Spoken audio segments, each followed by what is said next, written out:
Dr. Anne. Dr. Anne, hi. So this is for you. So quick question. How long have you lived in America?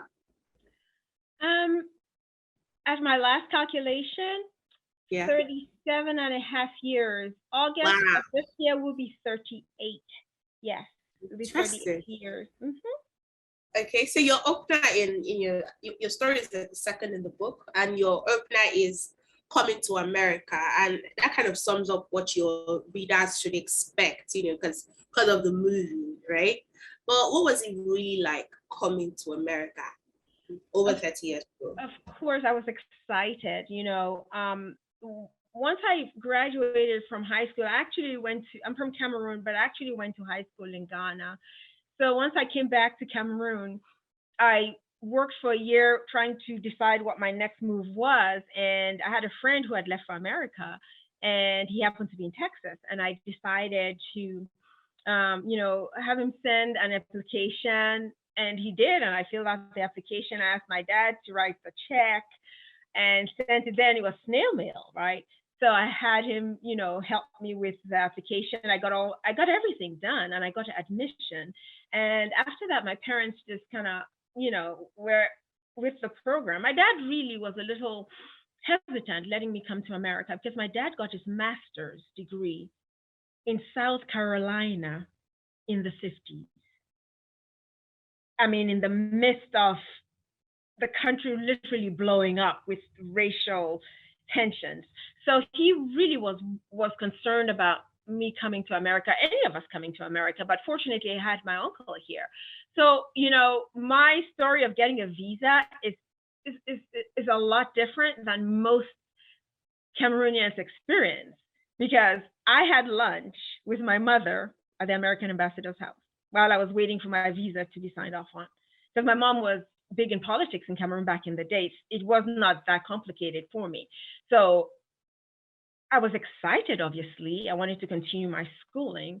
But once I got on that flight, I was with one of my really good friends. We were on the same flight. And,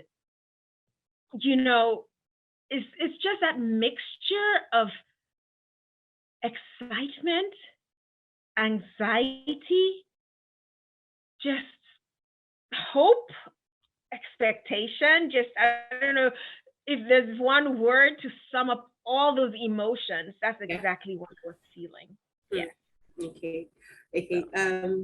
That sounds like a fantasy, to be honest, but okay. So I'm gonna ask you another question.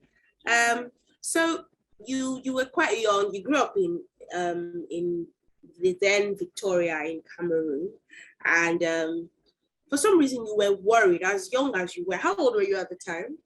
You were worried about being preyed upon by grown men. I mean, that's an unusual fear to have. That's why I'm asking how old you were at the time. So, like, what birthed that fear? What happened? Did you witness something? Did you hear something? There were multiple incidents, where because of my mom's job, my parents both working, there were always people around caring for you. And I would hazard a guess, it was really early, where adults around you with touching, as a young girl, just, I felt like I spent my life, having to keep my wits about me, always looking ahead and making sure, just constantly on alert, not trying to be in a situation where I had a wall behind me. I always looked for that path of escape.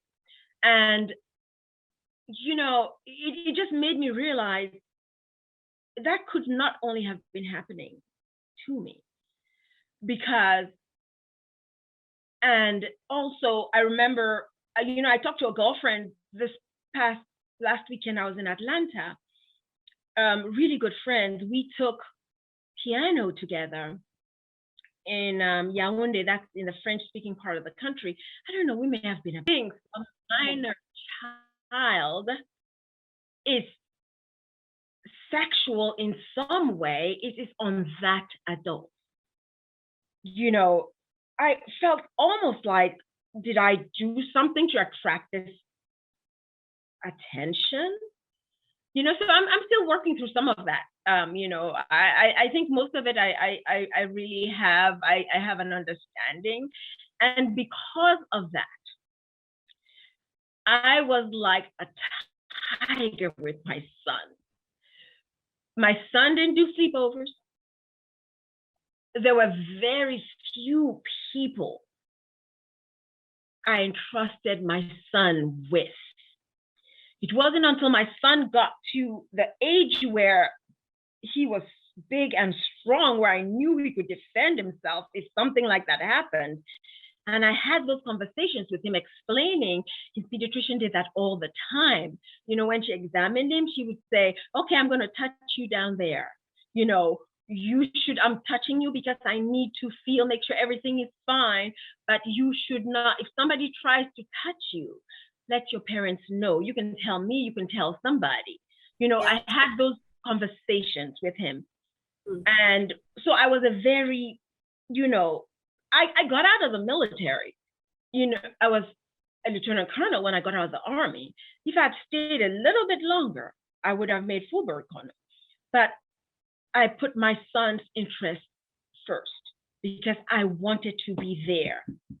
I wanted to be a hands-on parent.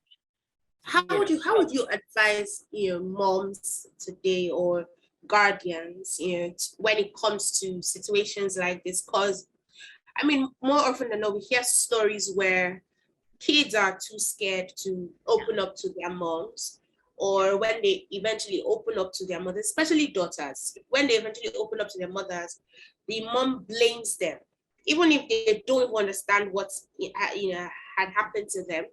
They end up blaming them for it. So how do you think that, if you're to give an advice to the child and also to mothers, how do you deal with things like this? Because uncles would come around, cousins would come around, people that you're supposedly supposed to trust, right? Around, right? But what would you advise them to do? Signs that they can take note of. For instance, they say when children start keeping quiet, it's a sign that something has gone wrong, especially if the child was very sanguine before. What would you say to that? Thank you for asking that question, because that just reminded me. There are two episodes in my life where I remember just refusing to speak. It was like a kind of a mutism. There were times where I would be in such deep depression. The one thing I would say, because our parents worked with what they had. They did the best they could. At least my parents, they did the best they could. My mom was the disciplinarian. My dad was pretty much laid back, but he figured out very early that we got him a few times where we would bypass our mom and ask our dad, and my dad would get in trouble. So finally my dad was like, ask your mother. But one of the things that I feel like if my relationship with my mother had been more open, where we talked, because my mom literally, she walked into the house and she looked around to see who had done something. It's only now I realize, my sister and I talk about it, we strongly suspect my mom suffered from either anxiety, depression, or both. At such a young age, she was literally pulled out of she was a teacher and put into politics as a member of parliament. And she had 6 children, and her whole life literally just, spun out of her control. And so I think she really struggled with her own mental health. And I feel like if that communication had been more open, a lot of times in African societies, it's believed children are to be heard, to be seen and not heard. What was your opinion? Literally, if you inserted yourself into an adult conversation, they'll be dead quiet. And everybody would turn to see who actually uttered those words. One of the things I did with my son is this. there is a certain amount of back talk I accepted from my son. You know, literally certain things he would say to me that if I had said that to an adult when I was growing up, my mouth would be twisted. I mean, literally the slap, you know, literally you'd see little birds. But I made the conscious choice to allow some of that back talk because I wanted him to feel some safety. I wanted him to feel like he could talk to me.